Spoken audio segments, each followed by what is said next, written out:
నమస్తే, welcome to focus. Neat ఉద్యమానికి ప్రభుత్వం ఎండ్ కార్డు వేసింది. ఇప్పుడు మరో ఉద్యమం రాజుకుంటోంది. E20 పెట్రోల్ కి వ్యతిరేకంగా సోషల్ మీడియాలో కొత్త పార్టీ పుట్టుకొచ్చింది. 100% స్వచ్ఛమైన పెట్రోల్ ఇవ్వాలని డిమాండ్ చేస్తూ దేశవ్యాప్తంగా ఈ డిమాండ్ విస్తరిస్తోంది. ఇదే అంశంపై కేంద్ర మంత్రి నితిన్ గడ్కరీ బాంబే హైకోర్టుని ఆశ్రయించారు. తన పరువుకి భంగం కలిగించేలా సోషల్ మీడియాలో పోస్టులు చేసేవారిపై చర్యలు తీసుకోవాలని న్యాయస్థానాన్ని కోరారు. దేశంలో మరో ఉద్యమం షురు. E20 పెట్రోల్ కు వ్యతిరేకంగా ఉద్యమం. సోషల్ మీడియాలో పుట్టుకొచ్చిన కొత్త పార్టీ. కోర్టును ఆశ్రయించిన కేంద్ర మంత్రి నితిన్ గడ్కరీ. నీట్ పేపర్ లీకేజీపై కాక్రోజ్ జనతా పార్టీ చేపట్టిన ఉద్యమం కేంద్రాన్ని వణికించింది. సీజేపీ దెబ్బకు దిగివచ్చిన కేంద్రం విద్యాశాఖ మంత్రి ధర్మేంద్ర ప్రధాన్ చేత రాజీనామా చేయించింది. ఇదే స్ఫూర్తితో దేశంలో మరో పోరాటం షురు అయ్యింది. కాక్రోజ్ జనతా పార్టీ లాగే సోషల్ మీడియాలో E20 జనతా పార్టీ ప్రారంభమయ్యింది. పెట్రోల్ బంకుల్లో E20 ఇంధనంతో పాటు 100% స్వచ్ఛమైన పెట్రోల్ అందుబాటులో ఉంచాలి అన్నదే E20 జనతా పార్టీ ప్రధాన డిమాండ్. అలాగే E20 పెట్రోల్ లేదా సాధారణ పెట్రోల్ ను ఎంపిక చేసుకునే స్వేచ్ఛ ప్రజలకు ఉండాలని E20 జనతా పార్టీ డిమాండ్ చేస్తోంది. E20 జనతా పార్టీ తమని తాము పౌరులు నడుపుతున్న వినియోగదారుల హక్కుల ఉద్యమంగా అభివర్ణించుకుంది. ఇంధన విధానంలో పారదర్శకత, ఖచ్చితమైన సమాచారం, వినియోగదారుల ఎంపికకు గౌరవం ఉండాలి అని డిమాండ్ చేస్తోంది. సబ్సిడీలు, ఉచిత ఇంధనం, ఇథనాల్ కలిపిన పెట్రోల్ విధానాలను నిలిపివేయాలని కోరుతోంది. తమ అవసరాలకు సరిపోయే పెట్రోల్ను ఎంచుకునే హక్కు వినియోగదారులకు ఉండాలి అని స్పష్టంగా చెబుతోంది. ఇతర ఉత్పత్తుల విషయంలో ప్రజలకు ఎంపికలు ఉన్నట్లే తాము కొనుగోలు చేసే పెట్రోల్ రకాన్ని ఎంచుకునే హక్కు ఉండాలని డిమాండ్ చేస్తోంది. E20 జనతా పార్టీ తన ఎక్స్ పోస్టులో వాహనదారుల ఆందోళనను ప్రస్తావించింది. E20 పెట్రోల్ వల్ల వాహన మైలేజ్ తగ్గడం, ఇంజన్ సమస్యలు తలెత్తడం, నిర్వహణ ఖర్చులు పెరగడం వంటి సమస్యలు ఉన్నాయని ఆందోళన వ్యక్తం చేసింది. అలాగే వెహికల్ ఇంజన్లపై దీర్ఘకాలిక ప్రభావం ఉంటుందని వాపోయింది. అంతేకాకుండా అన్ని రకాల ఇంధనాలపై స్పష్టమైన లేబులింగ్ ఉండాలని, వివిధ ఇంధన మిశ్రమాల లాభ నష్టాలకు సంబంధించిన సమాచారం బహిర్గతం చేయాలని డిమాండ్ చేసింది. E20 పెట్రోల్ వల్ల వాహనాల ఇంజన్లు, మైలేజ్, కాలుష్యం, నిర్వహణ ఖర్చులపై ప్రభావం గురించి స్వతంత్ర పరిశోధన చేసి ఆ నివేదికలను బహిరంగపరచాలని కోరింది. E20 జనతా పార్టీ కూడా ప్రజల మద్దతును కూడగట్టడానికి కాక్రోజ్ జనతా పార్టీని అనుసరిస్తోంది. సీజేపీ తరహాలో ప్రజల్లోకి వెళ్లేందుకు ప్లాన్ చేసుకుంటుంది. ఈ ఏడాది మే 16న కాక్రోజ్ జనతా పార్టీ వ్యవస్థాపకుడు అభిజిత్ దీప్కే కీలక పోస్టు చేశారు. బొద్దింకలన్నీ ఏకమైతే ఏమవుతుంది అంటూ ఎక్స్ లో పోస్టు పెట్టారు. ఇప్పుడు అదే శైలిని E20 జనతా పార్టీ కూడా అనుసరిస్తోంది. బైక్, కార్ యజమానులందరూ ఏకమైతే ఏమవుతుంది అని ఎక్స్ లో పోస్టు చేసింది. సీజేపీ శైలిని అనుసరిస్తూ E20 జనతా పార్టీ ప్రజల మద్దతును కూడగట్టేందుకు ప్రయత్నాలు ముమ్మరం చేసింది. E20 Janata party X account 2024 మేలో క్రియేట్ చేశారు. ఇది మలేషియా కేంద్రంగా పనిచేస్తోంది. ఈ ఏడాది జనవరిలో ఈ ఎక్స్ ఖాతా వెరిఫైడ్ హోదాను పొందింది. ఈ ఎక్స్ అకౌంట్ యూజర్ నేమ్ ను ఇప్పటి వరకు 3 సార్లు మార్చారు. దీని ఐడెంటిటీని పలుసార్లు అప్డేట్ చేశారు. తమ కార్లపై ప్రయోగాలు ఆపాలని E20 జనతా పార్టీ హెచ్చరిస్తోంది. తమ వాహనాలకు ఇంధనాన్ని ఎంపిక చేసుకునే స్వేచ్ఛ కావాలని డిమాండ్ చేస్తోంది. తమ వాహనాలు ప్రయోగాత్మక యంత్రాలు కావని, పన్నులు చెల్లించి మా కష్టార్జితంతో వాటిని కొన్నామని కుండ బద్దలు కొడుతోంది. భారత అత్యధికంగా మధ్యతరగతి ప్రజలు అధికంగా ఉన్న దేశం. ఇంధన సామర్థ్యం, వాహన పనితీరు ప్రజల రోజువారీ జీవనంపై నేరుగా ప్రభావం చూపుతాయి. అలాంటప్పుడు వాహన మాన్యువల్ ను అనుసరించకుండా ప్రజల వాహనాల ఇంజన్లపై ఎందుకు ప్రయోగాలు చేస్తున్నారు? వాహన తయారీదారు సిఫార్సు చేసిన ఇంధనాన్ని అందించాలి. సామాన్య పౌరుల వాహనాల్లో ఇంధన వాడకంపై బలవంతపు ప్రయోగాలు వద్దు. ప్రజలు విశ్వసించే ఇంధనాన్ని ఎంచుకునే స్వేచ్ఛ ఇవ్వాలని E20 జనతా పార్టీ ఎక్స్ లో పోస్టు పెట్టింది. మరోవైపు ఇదే E20 పెట్రోల్ అంశంపై కేంద్ర మంత్రి నితిన్ గడ్కరీ బాంబే హైకోర్టును ఆశ్రయించారు. E20 పెట్రోల్ తో తన కుటుంబం లబ్ధి పొందుతోందంటూ నెటిజన్లు ఆన్లైన్లో డీప్ ఫేక్ వీడియోలు, పోస్టులు పెడుతున్నారని పిటిషన్లో ప్రస్తావించారు. తన పరువుకు భంగం కలిగించేలా సోషల్ మీడియాలో పోస్టులు చేసేవారిపై చర్యలకు ఆదేశించాలని కోరారు. కంటెంట్ను వ్యాప్తి చేసేందుకు సహకరించిన మెటా, ఇతర సోషల్ మీడియా ప్లాట్ఫామ్లపై సివిల్ దావా వేసేందుకు కోర్టు ఆయనకు అనుమతి ఇచ్చింది. కేంద్ర మంత్రిపై తప్పుడు సమాచారం వ్యాప్తి చేశారు అన్న ఆరోపణలపై 4 సోషల్ మీడియా ఇన్ఫ్లుయెన్సర్లపై నాగ్పూర్లో ఎఫ్ఐఆర్ నమోదయ్యింది. ఇది జరిగిన 2 వారాల తర్వాత ఈ పరిణామం చోటు చేసుకుంది. వీరిలో ప్రముఖ యూట్యూబర్, రాజకీయవేత్త మనీష్ కశ్యప్, ఇన్ఫ్లుయెన్సర్లు హర్షిత్ రాఠీ, అంక్లేష్ ఇన్వతి ఉన్నారు. దేశం ఏటా ఇంధన దిగుమతుల కోసం 22 లక్షల కోట్లు ఖర్చు చేస్తోంది. 20% ఇథనాల్ కలిపిన పెట్రోల్ వాడకాన్ని కేంద్ర మంత్రి నితిన్ గడ్కరీ ప్రోత్సహిస్తున్నారు. దానివల్ల వాహనాల ఇంధన సామర్థ్యం తగ్గుతుంది అంటూ వస్తున్న ఆరోపణలను పలుమార్లు ఆయన కొట్టిపారేశారు. ఇథనాల్ తయారు చేయాలి అనే నిర్ణయంతో రైతులకు దాదాపు 45,000 కోట్ల అదనపు ఆదాయం వస్తుందని గడ్కరీ చెప్పారు. పెట్రోల్ ఉత్పత్తుల్లో 20% ఇథనాల్ వాడకంపై సామాజిక మాధ్యమాల్లో జరుగుతున్న తప్పుడు ప్రచారాలను తోసిపుచ్చారు. ఇథనాల్ బ్లెండింగ్ పై జరుగుతున్న ప్రచారం కేవలం పెయిడ్ క్యాంపెయిన్ అని, అందులో ఎటువంటి వాస్తవం లేదని స్పష్టం చేశారు. ఈ ఏడాది మే 15న నకిలీ డిగ్రీలకు సంబంధించిన ఓ కేసు విచారణ సందర్భంగా యువతను బొద్దింకలు, పరాన్నజీవులతో పోల్చారు సుప్రీం సిజేఐ జస్టిస్ సూర్యకాంత్. ఈ వ్యాఖ్యలు గంటల వ్యవధిలోనే వైరల్ అయ్యాయి. మరుసటి రోజే సోషల్ మీడియాలో కాక్రోజ్ జనతా పార్టీ పుట్టుకొచ్చింది. ఆ తర్వాత నీట్ పేపర్ లీక్ కు బాధ్యత వహిస్తూ సీజేపీ ఢిల్లీలోని జంతర్ మంతర్ వద్ద నిరసనలు చేపట్టింది. కేంద్ర విద్యాశాఖ మంత్రి ధర్మేంద్ర ప్రధాన్ రాజీనామా చేయాలని పట్టుబట్టింది. దీంతో కేంద్రం దిగువచ్చింది. సీజేపీ డిమాండ్లను నెరవేరుస్తామని హామీ ఇచ్చింది. అలాగే తన పదవికి ప్రధాన్ సైతం రాజీనామా చేశారు. ఇప్పుడు సీజేపీలాగే E20 జనతా పార్టీ కూడా ఉద్యమం చేస్తుందా? పగడ్బందీ ప్లాన్తో ప్రజల్లోకి వెళ్తుందా? ఢిల్లీ పాలకులకు E20 పెట్రోల్ సెగ తగిలిస్తారా? వాహనదారులందరూ కలిసి ఈ ఉద్యమంలో పాలు పంచుకుంటారా అన్నది ఉత్కంఠ రేపుతోంది. దేశంలో E20 పెట్రోల్ వాడకంపై వివాదం రోజురోజుకి ముదురుతోంది. E20 పెట్రోల్ వాడిన కార్స్ పాడవటం, బాధితులు కోర్టులని ఆశ్రయించడం చూస్తూనే ఉన్నాం. అయితే E20 పెట్రోల్ వల్ల ముడి చమురు దిగుమతులు తగ్గుతాయని, ఈ ఇంధనం వాహనాలకు పూర్తిగా సురక్షితమని ప్రభుత్వం భరోసా ఇస్తోంది. అసలేంటి E20 పెట్రోల్ వివాదం? కేంద్ర మంత్రి నితిన్ గడ్కరీ మెడకు చుట్టుకుంటోందా? కేంద్ర ప్రభుత్వం తీసుకొచ్చిన E20 ఇంధనం అంటే 80% పెట్రోల్ కి 20% ఇథనాల్ ను కలిపిన మిశ్రమం. ముడి చమురు దిగుమతులపై ఆధారాన్ని తగ్గించటం, రైతులకు ప్రయోజనం కల్పించటం, కాలుష్యాన్ని తగ్గించడం లక్ష్యంగా ఈ విధానాన్ని అమలు చేస్తోంది. అయితే కొందరు వాహనదారులు, ఆటోమొబైల్ నిపుణులు మాత్రం పాత వాహనాలపై E20 ప్రభావం, మైలేజ్ తగ్గుదల వంటి అంశాలపై ప్రశ్నలు లేవనెత్తుతున్నారు. E20 ఇథనాల్ మిశ్రమ పెట్రోల్ విధానంతో గడ్కరీ కుటుంబం లాభపడుతోందని, ఆయన కూడా రాజీనామా చేయాల్సిందేనంటూ డిమాండ్ ఊపందుకుంటోంది. జంతర్ మంతర్ వద్ద జరిగిన సీజేపీ ఉద్యమ సమయంలోనే కొందరు నెక్స్ట్ టార్గెట్ కేంద్ర మంత్రి నితిన్ గడ్కరీ అంటూ పోలీసుల ముందే ప్రస్తావించారు. దీంతో అప్పటి నుంచే E20 పెట్రోల్ పై సోషల్ మీడియాలో చర్చ మొదలైంది. E20 పెట్రోల్ వివాదం క్రమంగా రాజుకుంటోంది. దీన్ని వాడిన వాహనాలు పాడవటం, ఇంజన్లో లోపాలు తలెత్తడం, లేదంటే మైలేజ్ వంటి సమస్యలు వరుసగా వస్తున్నాయి. ఇదే అంశంపై ప్రముఖ YouTuber Manish Kashyap social media వేదికగా షేర్ చేసిన ఓ వీడియోతో మరింత చిచ్చు రాజుకుంది. టొయోటా సర్వీస్ సెంటర్స్ లో రికార్డ్ చేసిన ఆ వీడియోలో E20 పెట్రోల్ వాడటం వల్లే తన కార్ ఇంజన్ పాడైపోయిందని ఆరోపించారు. దీనిపై టొయోటా కంపెనీ వెంటనే స్పందించింది. కార్లో సమస్య E20 ఇంధనం వల్ల రాలేదని, పెట్రోల్లో కల్తీ, చెత్త, ఇతర వ్యర్థాలు ఉండటం వల్లే ఇంజన్ దెబ్బతిందని క్లారిటీ ఇచ్చింది. టొయోటా తర్వాత ఇప్పుడు మరో ఆటోమొబైల్ దిగ్గజం మహీంద్రా అండ్ మహీంద్రా అధికారిక ప్రకటన విడుదల చేసింది. ఈ పెట్రోల్లో RON 95 కారణంగా ఇంజన్ డ్యామేజ్ ని అరికట్టవచ్చు. ఇంజన్ లోపల ఇంధనం మండినప్పుడు నాకింగ్ జరుగుతుంది. RON ఎంత ఎక్కువగా ఉంటే నాకింగ్ ని అంత సమర్థంగా అడ్డుకోవచ్చు. ఇంజన్ పనితీరు కూడా మెరుగ్గా ఉంటుందని వాహన రంగ నిపుణులు అభిప్రాయపడుతున్నారు. గల్ఫ్ దేశాల్లో యుద్ధం కారణంగా చమురు దిగుమతులు నిలిచిపోయాయి. సుమారు 22 నుంచి 25% చమురు ప్రపంచ దేశాలకు ఎగుమతి అవుతోంది.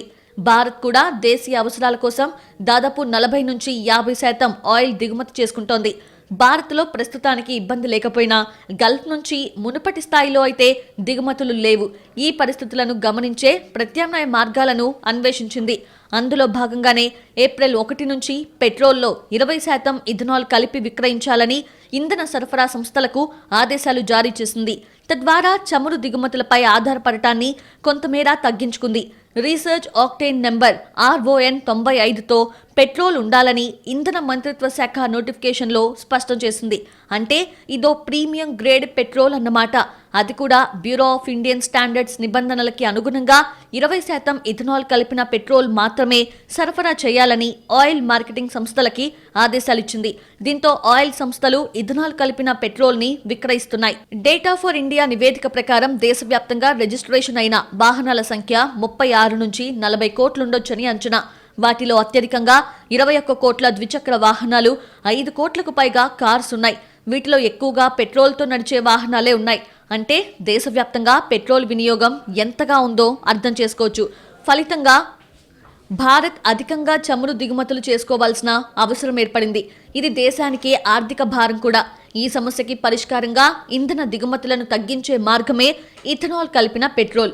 అందుకే E20 పెట్రోల్ని తీసుకొచ్చింది. ఇథనాల్తో దేశంతో పాటు రైతులకు ఎంతో మేలు జరిగిందని కేంద్రం చెబుతోంది. దీనివల్ల 1.5 లక్షల కోట్ల విదేశీ మారక నిల్వలు ఆదా అయ్యాయి. దేశీయంగా ఇథనాల్ తయారు చేయకపోతే ఈ డబ్బంతా విదేశాలకు వెళ్లిపోతుంది. ఇప్పుడు ఆ లాభం మొత్తం దేశంలోని రైతులకే అందుతోందని ప్రధాని మోదీ ఇటీవలే ప్రకటించారు. E20 పెట్రోల్ వల్ల విదేశీ దిగుమతులపై ఆధారపడటం తగ్గిపోయింది. విదేశాల నుంచి చమురు దిగుమతి చేసుకుంటున్న దేశాల్లో భారత్ది 3వ స్థానం. దాదాపు 88% దేశీయ అవసరాలకు దిగుమతులే ఆధారమని గణాంకాలు చెబుతున్నాయి. గల్ఫ్ దేశాలతో పాటు రష్యా నుంచి అధికంగా చమురు దిగుమతి అవుతోంది. 2024-25 ఆర్థిక సంవత్సరంలో ముడి చమురు దిగుమతికి సుమారు $13,700 కోట్ల పైగా భారత్ ఖర్చు చేసింది. దీన్ని బట్టి అర్థం చేసుకోవచ్చు దేశంలో ఆయిల్ అవసరం ఎంతగా ఉందో.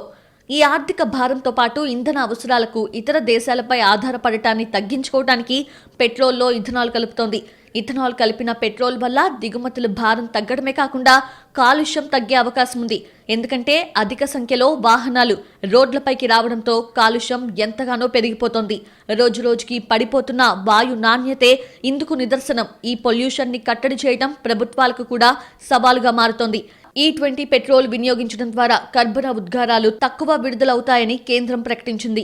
E20 పెట్రోల్ వల్ల గ్రామీణ ఆర్థిక వ్యవస్థ మెరుగుపడుతుంది.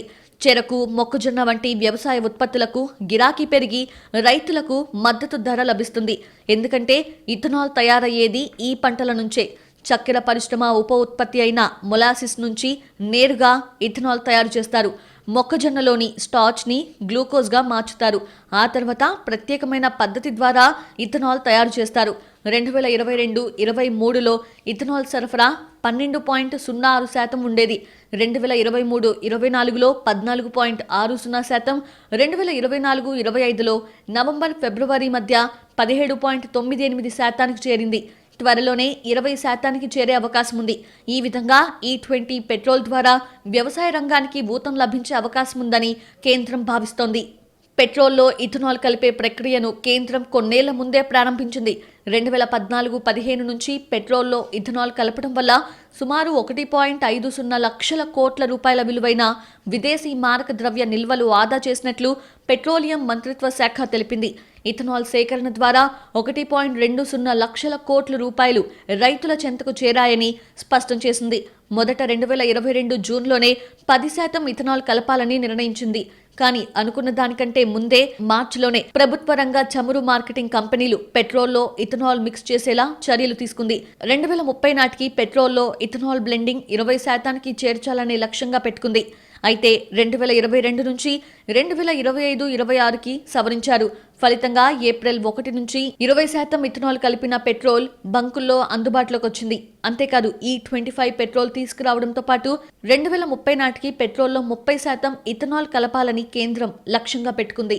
పెట్రోల్లో ఇథనాల్ కలిపినట్లే డీజిల్లోనూ ఐసోబ్యూటనాల్ మిశ్రమాన్ని కలపనుందా?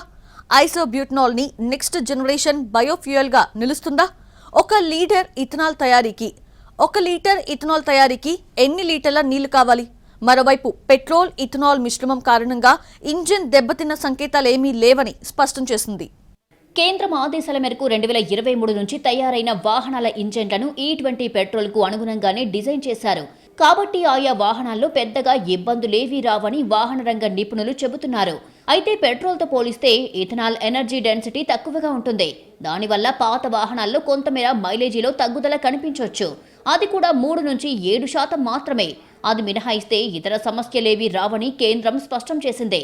కాలుష్యం పెరుగుతూ ఉండడం వల్ల పర్యావరణాన్ని కాపాడుకోవాల్సిన అవసరం ఎంతైనా ఉంది. మధ్యప్రాచ్యంలో జరుగుతున్న యుద్ధాల కారణంగా ముడి చమురు ధరల్లో అస్థిరత నెలకొంది. ఈ పరిణామాల దృష్ట్యా దిగుమతులు తగ్గించుకొని దేశీయంగానే ఇంధన వనరులు సమకూర్చుకోవాలి. అందుకోసం E20 పెట్రోల్ వినియోగించడం ఎంతో ముఖ్యమని నిపుణులు అభిప్రాయపడుతున్నారు. పెట్రోల్లో ఇథనాల్ కలపడం పట్ల భిన్న అభిప్రాయాలు ఉన్నాయి. ఇథనాల్ వల్ల మైలేజ్ పడిపోవడం, పాత వాహనాల ఇంజన్ దెబ్బతిని సామర్థ్యం తగ్గిపోతోంది అనే ఆరోపణలు వ్యక్తమవుతున్నాయి. ఇథనాల్ వినియోగంపై కేంద్రం క్లారిటీ ఇచ్చింది. అవన్నీ నిరాధారమైనవిగా స్పష్టం చేసింది. ఇథనాల్ కలిపిన పెట్రోల్తో ఎలాంటి ఇంజన్ సమస్యలు తలెత్తవని వెల్లడించింది. 1,00,000 కిలోమీటర్ మేర సంప్రదాయ E20 ఇంధనం నింపిన వాహనాలకు జరిపిన పరీక్షలో పవర్, టార్క్, ఇంధన సామర్థ్యంలో గణనీయమైన తేడాలు కనిపించలేదని తెలిపింది. Automotive research association of India, Indian institute of petroleum, Indian oil corporation సంస్థలు పరిశోధనలు చేసినట్లుగా తెలిపింది. ఆ పరిశీలనల్లో పెట్రోల్, ఇథనాల్ మిశ్రమం కారణంగా ఇంజన్ దెబ్బతిన్న సంకేతాలు ఏమీ లేవని స్పష్టం చేసింది. ఇథనాల్ గురించి కేంద్రం చెబుతున్న వివరాలు అటుంచితే కొన్ని సవాళ్లు కూడా ఉన్నాయి. ముఖ్యంగా చెరకు, మొక్కజొన్న రైతులు ఎక్కువగా ఇథనాల్ వినియోగానికి తమ పంటను విక్రయించే అవకాశం ఉంది. మిగతా రైతులు కూడా ఈ పంటను వేయడానికి ఆసక్తి చూపించొచ్చు. దీనివల్ల సంబంధిత ఆహార పదార్థాల ధరలు పెరగొచ్చు. ముఖ్యంగా చెరకు పంటలకు ఎక్కువగా నీరు కావాల్సి ఉంటుంది. వరుసగా ఆ పంటలు వేయడం వల్ల భూసారం దెబ్బతినే అవకాశం ఉంది. 1 లీటర్ ఇథనాల్ తయారీకి సుమారు 2,800 లీటర్లకు పైగా నీరు అవసరమవుతుంది. దీనివల్ల భూగర్భ జలాలు అడుగంటొచ్చు. దాంతోపాటు ఇథనాల్ కి నీటిని గ్రహించే స్వభావం ఉండటం వల్ల స్టెయిన్లెస్ స్టీల్ ప్రత్యేక ట్యాంకర్లు కావాలి. సరఫరాలో కూడా కొన్ని ఇబ్బందులు తలెత్తే అవకాశాలు ఉన్నాయి. పెట్రోల్లో 20% ఇథనాల్ మిశ్రమ లక్ష్యాన్ని నిర్దేశిత గడువు కంటే ముందుగానే విజయవంతంగా పూర్తి చేసిన భారత్ ఇప్పుడు బయోఫ్యూయల్ రంగంలో మరో కీలక ముందడుగు వేసేందుకు సిద్ధమవుతోంది. డీజిల్లో 15% ఐసోబ్యూటనాల్ మిశ్రమాన్ని కలిపే దిశగా ప్రయత్నాలు ప్రారంభించింది. ప్రస్తుతం పెట్రోల్లో ఇథనాల్ను కలపడం కుదిరినా డీజిల్లో నేరుగా ఇథనాల్ను కలపడం సాంకేతికంగా సాధ్యపడదు. డీజిల్లో గరిష్టంగా 15% ఐసోబ్యూటనాల్ మిశ్రమాన్ని అనుమతించే దిశగా ప్రభుత్వం విధానపరమైన చర్యలు తీసుకుంటోంది. దేశాన్ని ఇంధన రంగంలో స్వయం సమృద్ధిగా మార్చడం, ముడి చమురు దిగుమతులపై ఆధారపడటాన్ని తగ్గించడమే లక్ష్యమని నితిన్ గడ్కరీ చెప్పారు. ఇది అమల్లోకి వస్తే విదేశాల నుంచి ముడి చమురు దిగుమతులపై ఆధారపడటం తగ్గుతుంది. దేశీయ బయోఫ్యూయల్ ఉత్పత్తికి ప్రోత్సాహం లభిస్తుంది. కాలుష్య ఉద్గారాలు తగ్గే అవకాశం ఉంటుంది. రైతులకు అదనపు ఆదాయ అవకాశాలు ఏర్పడతాయి. ఈ సరికొత్త టెక్నాలజీకి సంబంధించి ఇప్పటికే జరిపిన పైలట్ ప్రాజెక్టులు ప్రోత్సాహకరమైన ఫలితాన్నిచ్చాయి. ఐసోబ్యూటనాల్ను నెక్స్ట్ జనరేషన్ బయోఫ్యూయల్ గా నిపుణులు అభివర్ణిస్తున్నారు. దీని ప్రత్యేకతల విషయానికి వస్తే సాధారణ బయోఫ్యూయల్స్తో పోలిస్తే అధిక శక్తి సామర్థ్యం కలిగి ఉంటుంది. ఇది ఇంజన్లకు పూర్తి అనుకూలంగా ఉండటమే కాకుండా చాలా తక్కువ ఉద్గారాల్ని విడుదల చేస్తుంది. నిల్వ, రవాణాకు కూడా అనుకూలంగా ఉంది. డీజిల్కు సమర్థవంతమైన ప్రత్యామ్నాయంగా ఉంటుంది. దీని వాడకం వల్ల భారత ముడి చమురు దిగుమతి భారం గణనీయంగా తగ్గడమే కాకుండా ఇంకా దేశీయంగా రైతులు ఉత్పత్తి చేసే బయోఫ్యూయల్స్కు విపరీతమైన డిమాండ్ పెరుగుతుందని అధికారులు భావిస్తున్నారు. ఈ నేపథ్యంలో భవిష్యత్తులో రవాణా రంగంలో ఐసోబ్యూటనాల్ కీలక ఇంధనంగా మారే అవకాశాలు ఉన్నాయని అంటున్నారు. ఇథనాల్ బ్లెండింగ్ పై ఇటీవల సోషల్ మీడియాలో వస్తున్న తప్పుడు ప్రచారాల్ని పెట్రోలియం, సహజ వాయువుల మంత్రిత్వ శాఖ తీవ్రంగా ఖండించింది. ఇథనాల్ తయారీకి అధికంగా నీరు అవసరమవుతుందని, వాహనాల ఇంజన్లు దెబ్బతింటాయని జరుగుతున్న ప్రచారంలో వాస్తవం లేదని తెలిపింది. వాహనాల వారంటీ, ఇన్సూరెన్స్ రద్దవుతాయని, పర్యావరణానికి హాని జరుగుతుంది అనేది అపోహ మాత్రమేనని చెప్పింది. అయితే ఇవన్నీ ఎలాంటి శాస్త్రీయ ఆధారాలు లేని వాదనలే అని, ఇథనాల్ మిశ్రమ కార్యక్రమం ప్రపంచవ్యాప్తంగా అమల్లో ఉన్న ప్రమాణాలు, శాస్త్రీయ అధ్యయనాలు, నియంత్రణ వ్యవస్థల ఆధారంగానే అమలు చేస్తున్నామని కేంద్రం స్పష్టం చేసింది.